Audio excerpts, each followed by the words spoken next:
Buenas noches, estimada tutora. El presente grupo está conformado por Claudia Lenis, Paula Andrea Budelo Serna y Diana Lozano Flores. En esta oportunidad vamos a exponer el trabajo propuesto para el corte 2 denominado Estructura de los servicios profesionales de auditoría y consultoría. Para empezar, es importante decir que la auditoría es examinar si las operaciones financieras de las organizaciones, así como su gestión empresarial en general, se dan conforme a su planeación y se rigen por las políticas establecidas, y si se está gerenciando de forma adecuada, de manera que haya un máximo aprovechamiento de los recursos. En la auditoría se da un dictamen de la situación examinada. Por su parte, la consultoría es un servicio especializado que ayuda a la empresa a resolver un problema puntual. Para esto es necesario contar con consultores especializados que ayuden al cliente a establecer las herramientas y técnicas y de esta manera poder alcanzar los objetivos propuestos.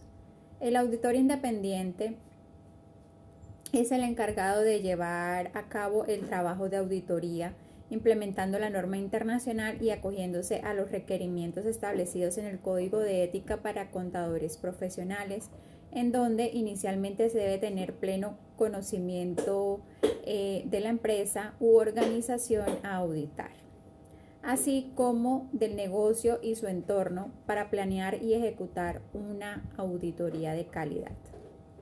En el desarrollo del trabajo se presenta un plan de auditoría al área comercial de la empresa PayPunto. Dicha empresa está dedicada a la fabricación y distribución de ropa infantil, teniendo presencia en Santander y en gran parte del territorio nacional. En el plan de auditoría se detalla su proceso desde la reunión preliminar. Contiene también la carta de compromiso, las encuestas de control interno, el plan global, la naturaleza, extensión y oportunidad, la valoración y gestión del riesgo, y finaliza con un cronograma de actividades.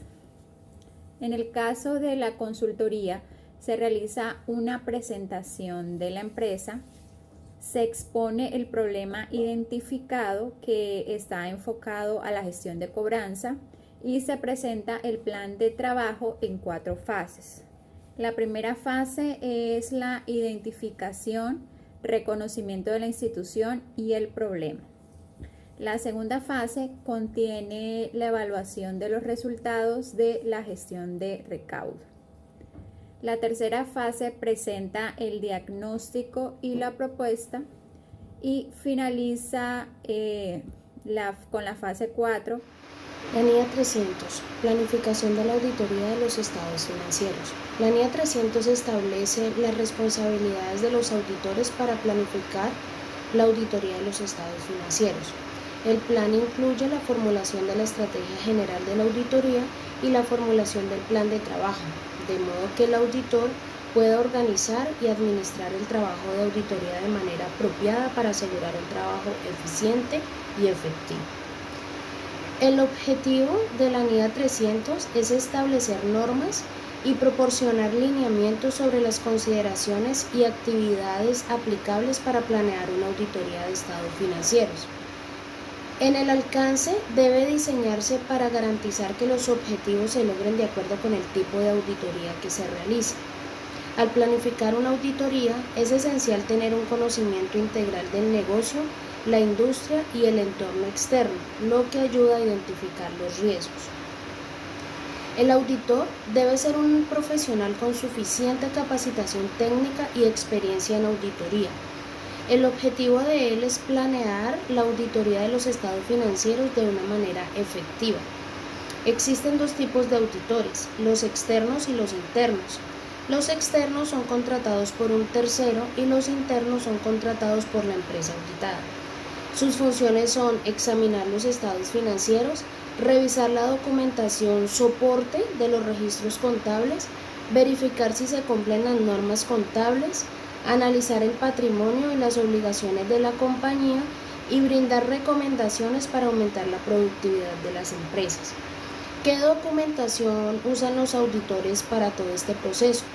Deben presentar un registro con los cambios significativos realizados en el proceso de estrategia y ejecución de la auditoría, como son los memorandos, las listas de verificación, los programas de auditoría y muchas veces hay documentación propia de la compañía auditada.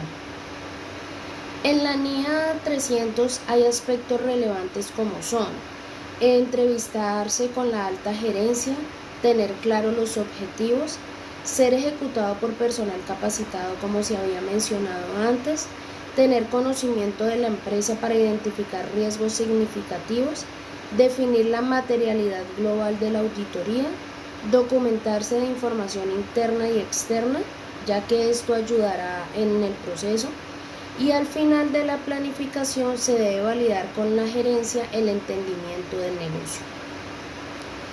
Entre las actividades preliminares tenemos apreciar la continuidad de la relación con el cliente, evaluar el cumplimiento de los requisitos éticos relevantes, la aceptación de los términos del trabajo por parte del cliente. Para esto realizamos la carta de compromiso. Actividades de planificación. Establecer una estrategia global.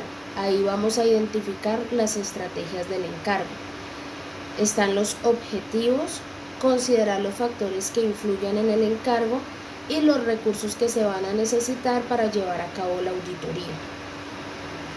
Como conclusión, podemos decir que la NIA 300 es muy útil en los contratos de auditoría y de consultoría, ya que al ser ejecutada por personal altamente calificado, se adquiere conocimiento de la entidad y se puede identificar si existen problemas y de esta manera brindar recomendaciones a la alta gerencia para que realicen toma de decisiones que contribuyan a la mejora continua de la empresa, ya que se está revisando una parte fundamental de la empresa como son los estados financieros.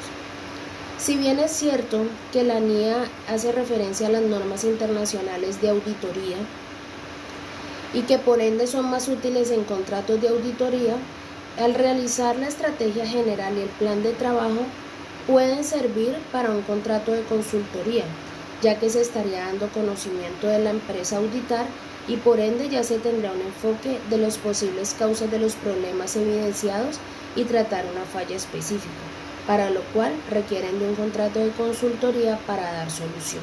Muchas gracias. NIA 320.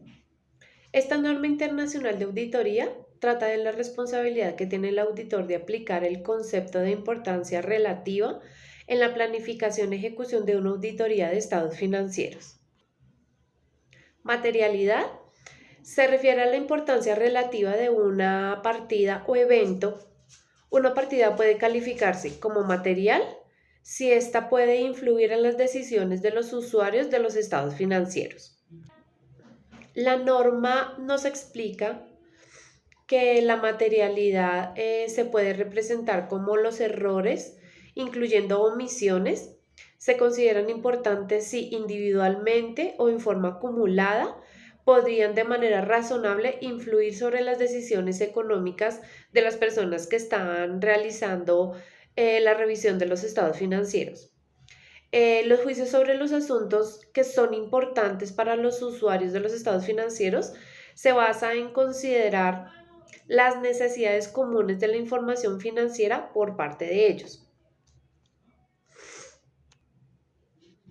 El auditor aplica el concepto de importancia relativa tanto en la planificación y ejecución de la auditoría como en la evaluación del efecto de las incorrecciones identificadas sobre dicha auditoría, así como en la formación de la opinión a expresar en el informe de auditoría. Los juicios que el auditor emite con base en la materialidad sirven para la determinación de la naturaleza, el momento de realización y la extensión de los procedimientos de valoración del riesgo. La identificación y la valoración de los riesgos de incorrección material y para la determinación de la naturaleza, el momento de realización y la extensión de los procedimientos posteriores a la auditoría. Las normas de auditoría requieren la determinación de la materialidad para los estados financieros, la materialidad a nivel o niveles de clases particulares de transacciones, saldos o revelaciones, y montos inferiores al nivel de la materialidad para evaluar los efectos de los riesgos de los errores materiales. Un auditor para determinar la materialidad utiliza generalmente dos juicios críticos de auditoría, que los más comunes son seleccionar un benchmark y determinar un porcentaje de medida razonable. El benchmark consiste en analizar, evaluar los procesos, productos y servicios y demás aspectos de una compañía. Los factores que pueden afectar la identificación de un benchmark son los elementos de los estados financieros, las partidas sobre las cuales los usuarios de los estados financieros desean centrar su atención, la naturaleza y el ambiente económico en el que opera una entidad, la estructura accionaria de la entidad y la volatilidad relativa del benchmark. Los porcentajes de medida razonable que comúnmente se utilizan para hallar las medidas razonables son las utilidades antes de impuestos del 5 al 10%, las utilidades normales antes de impuestos del 5 al 10% también, las ventas totales del 0.5 al 1%, los activos totales del 0.5 al 1%, el capital del 1 al 2% y los activos netos del 0.5 al 1%. La materialidad de ejecución se establece para reducir a un nivel adecuadamente bajo la probabilidad de que el total de errores no corregidos y no detectados en los estados financieros exceda la materialidad de los estados financieros tomados en su conjunto. Otro punto importante de esta NIA 320 es la revisión de la materialidad conforme avanza la auditoría. Esto quiere decir que si durante una auditoría los resultados financieros tienden a ser sustancialmente diferentes de los que se utilizaron al inicio para determinar la materialidad de los estados financieros en su conjunto, el auditor revisa esa materialidad y evalúa si es necesario revisar si la naturaleza, oportunidad y alcance de los procedimientos de auditoría pendientes de realizar siguen siendo adecuados en tales circunstancias o se deben modificar. En conclusión, no hacer una buena selección de la materialidad en los distintos niveles que se están evaluando conlleva al riesgo de que los estados financieros contengan incorrecciones no identificadas, lo que puede implicar en la emisión de una opinión de auditoría equivocada y por ende la toma de decisiones para los usuarios pues también va a ser equivocada.